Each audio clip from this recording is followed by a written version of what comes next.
Hey, it's Mark Lanier with your video thought for the day. All right, I am at Lasco 3 Pigeons. This is a reclamation yard. It's really cool. What they've got, you can Google them by the way, what they've got are different things they've grabbed from various buildings and sites that are being torn down. They'll pull out little architectural niceties and resell them. And what really caught my attention, among many other things, were these incredible stone carvings that are here. These were carved by Sir John Wheeler, a very famous British carver, and they're hand carved out of Portland limestone, and they're magnificent pieces. And I'm looking at them, and I'm looking around the whole yard in general. Anthony is the fellow who's shown me around this yard. They've got, oh, look at that old phone booth. They've got all sorts of these different things in this yard. And it's got me thinking about my thought for the day, because at a reclamation site, you've got some things that you can select one at a time. And sometimes we do life that way. We do life where we just kind of look at this segment of life or that segment of life, and we don't consider the entirety of life. And I was thinking about it in terms of our faith, for example, because sometimes we think about God as someone who's going to do this for us, or who's going to help us in that. And we think about him in the segmented way of this reclamation site, where you've got one thing here, or you've got something else over there, and you've got all these different options. But God calls himself to be Lord over all of our life.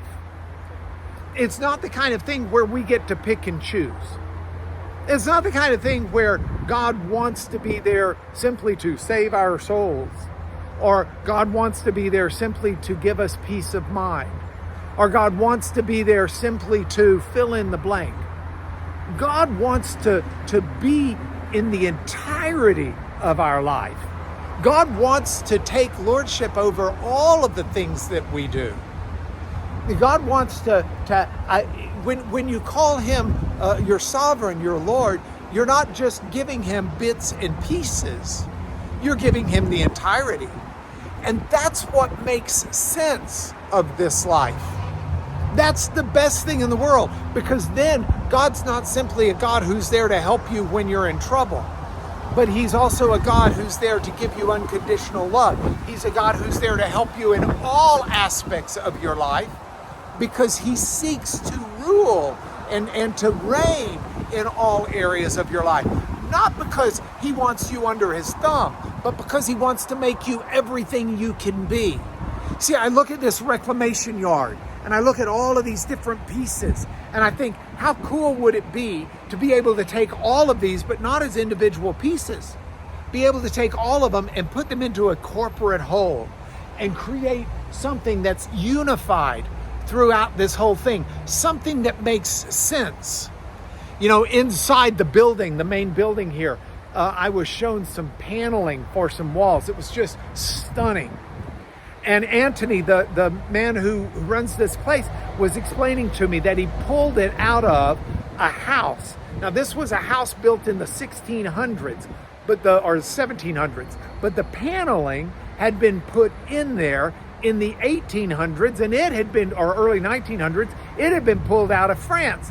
And when the current owners were renovating the house, they had to pull the paneling out because they wanted the house to be authentic, and it didn't fit.